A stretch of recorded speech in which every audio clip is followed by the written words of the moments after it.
Hello, welcome to my YouTube channel. My name is Grace. I haven't made a video where I'm talking to like a camera in 5 years. When I was 11, 17 a week from today.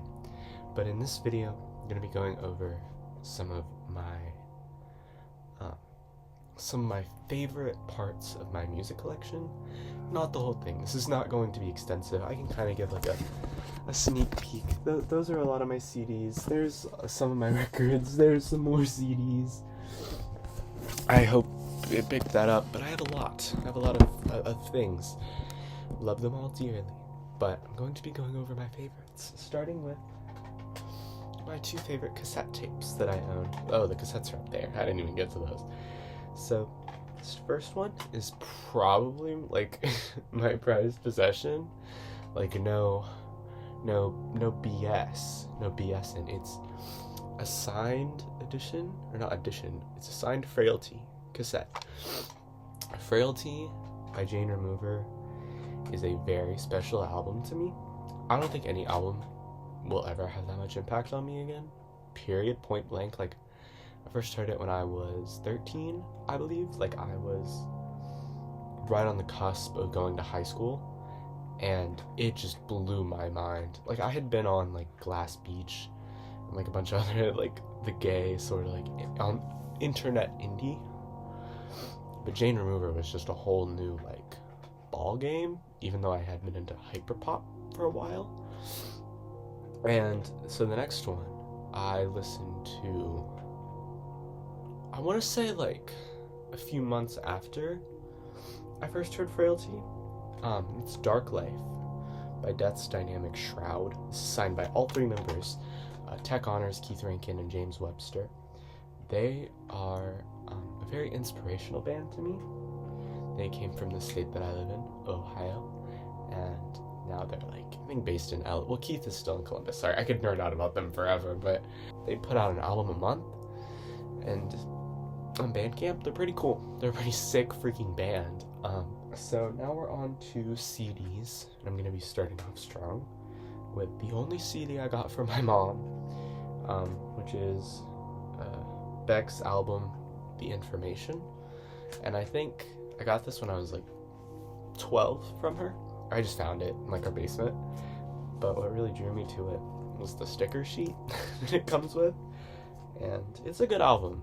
I haven't listened to it in a while, but it's really only special, not only special to me because of this, but like it's mostly special to me because my mom gave it to me. It's a very, very good album. I love Beck. I wish he wasn't a Scientologist. Yeah, this next one, I just adore this album. I think it is one of the most underrated albums. Like, cause I'm in a lot of deep cut online spheres, you know.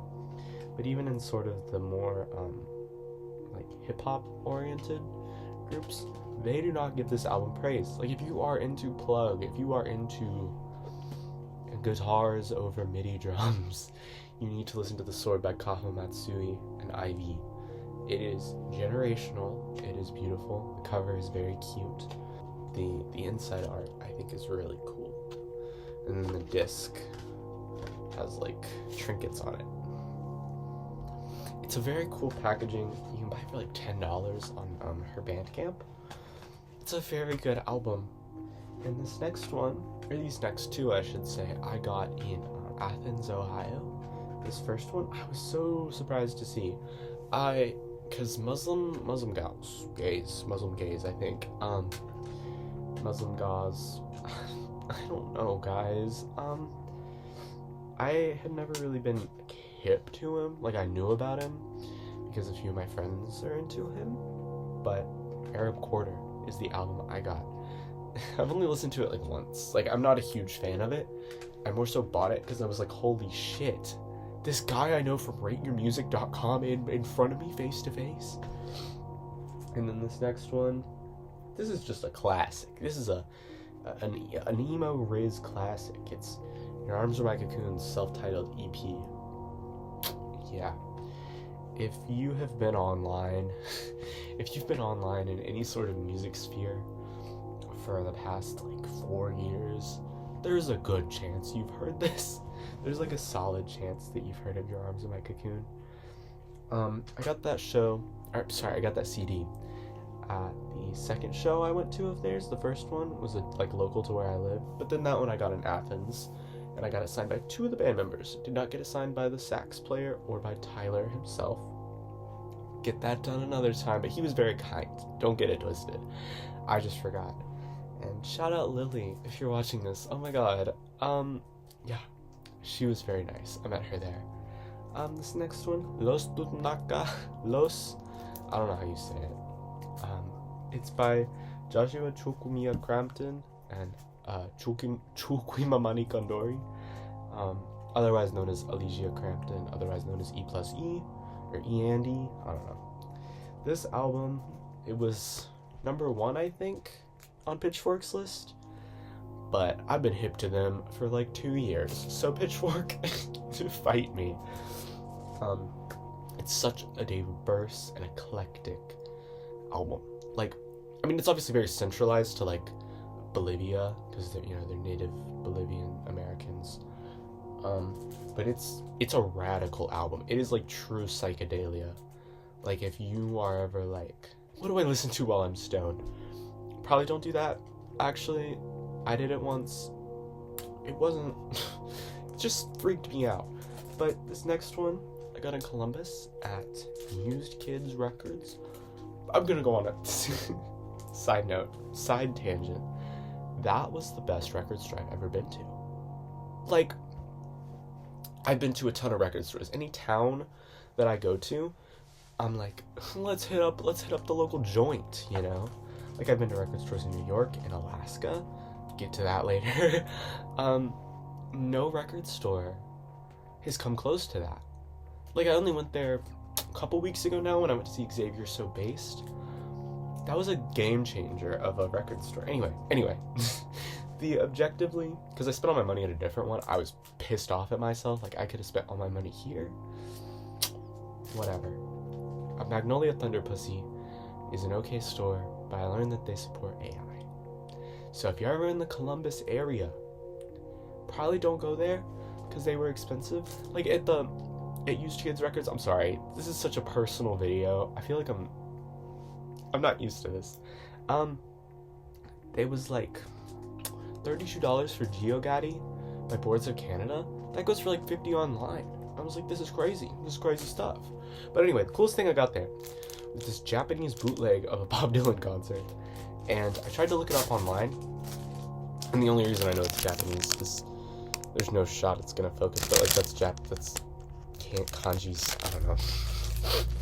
But I tried to look it up online. There's like, I think a Discogs entry. It's Concert for Sam and Larry. It was in Boston in like 1975. It's 2 discs. I've listened to it a couple times. I just love Dylan bootlegs. Like, I think there's just something about Bob Dylan to me that like is inspiring. Not because I want to make music like Bob Dylan, nor do I want to be like Bob Dylan. But it's just, there's something about his work ethic, and there's like the amount that he's created and the significance of it. I just think is really cool. I just think Bob Dylan's really cool, and I love his music, but I think I'm more infatuated with his aura, if that makes sense. Like, don't get me wrong, Blonde on Blonde is like easily top 50 albums ever for me, but anyway. So this is a very special song. There's no cover. It didn't come with a cover. It's Janet Jackson's Someone to Call My Lover. It's a really good song. Like, I know that people are like pissed off because it samples that one song, Ventura American, something like that. But this is just such a good song, and it's so sweet, and there's something about laser sound effects in songs that really get to me. Like, it makes me giggle, but it also makes me so happy. I think that's why I like Jane Remover so much, really, is like there's just so many sound effects, and that's why I've always liked electronic music, because it's like Bob Dylan wasn't dropping explosion sound effects halfway through Rainy Day Woman, but you know who could have? Probably Ethel Cain. Anyway, last CD before we get on to records is Dollywood Ones. This is all a dream. Wait, I don't want to say it wrong. This is just a dream, and soon I will awake. Dollywood One. Dolly. Amazing artist, first and foremost. Like, actually, I think a huge pioneer in rap. Like, over the past, don't know why I did 6, 7 hands. Like, over the past 6 years that I think she's been active, like, she's had a huge impact on rap. Like, Digicore. Anyway, I got this CD. I probably won't show up. Yeah, it's not. Oh, you can kind of see it. It says "Love You, Dolly." I got it signed at the Jane Remover show in Columbus, which was the second Jane Remover show I went to. That was an awesome show. The Turn Up or Die tour, legendary. So now I'm gonna get on to the records. I mean, these have all been records except for the one single, in the mixtape, But anyway, First Press Frailty. First edition, I should say. This was the first ever vinyl record I bought. Believe it or not, I'm that young. I had been collecting tapes for like a year at that point, I want to say, because this was like mid-2023 that I got this, and I started collecting tapes late 2022. But Frailty, again, I already went on my tangent about it. But the first press, it was very special to me. I remember, because I didn't have my own, banking information at the time. I was like, Mom, this is going to sell out in, 3 minutes. I actually remember specifically where I was. I'm not going to, dox it. But I was in a gas station going home from Tennessee to Ohio. And I checked, Jane Remover's Twitter. And it was like, Frailty vinyl, out now. And it was the first ever vinyl that Dead Air had done. And it was the first ever vinyl I bought. I don't know, that's special. And Dead Air, y'all could be doing better. Y'all could be doing a whole lot better. But I still have a special place in my heart. Anyway, next up, and this is not, I feel like I should clarify, before I even show you what it is, this is not a special vinyl record in the sense that it's worth a ton of money, or it's even a cool colorway, or even, it's just special to my heart. It is the Juno soundtrack, and if you know me, even if we're just friends for, a little bit, even if we're just kind of friends, you know how much I adore Juno, and how much I adore Michael Cera. My girlfriend gives me a lot of crap for loving Michael Cera so much, but this is just such a good soundtrack. This movie and the soundtrack, combined together, is, the perfect culmination of twee. The word twee, the movement twee, C86 cassette tapes, it's where it's at. Alright, after a brief intermission, due to it being Christmas Eve and having to do things with my family, back to the video. So, I think I finished talking about Juno. Now I'm going to talk about my favorite Beatles album, in quotations. It's George Harrison's All Things Must Pass. This is a very beat up copy, but it still plays great. It it came with a poster, which the copy that I got from my girlfriend for Christmas didn't have one at first, so I was able to transplant that. I also have it on CD. I bought this myself, but that copy was from my epic coworker Barry. Barry, if you're watching this, I love you, man. You are the man. Yeah. Very cool, very cool. I love that album. My Sweet Lord and I'd Have You Anytime, genuinely two of the best songs of the 70s, without a doubt for me. And now, we're gonna go to the very, very expensive bit, where I talk about my box sets, which I only have 2 of. I only have 2 record box sets, unless you count All Things Must Pass, but really it's just a triple album, not a box set, because a box set has to, whatever. Starting off strong, possibly the coolest thing I own, Nick Drake, Fruit Tree. This is my prized possession. If the Frailty tape isn't, this is. It comes with a booklet, and it comes with all of his studio albums. Sorry, Kitty walked into my room. Who hates me. Who Wants Me to Die?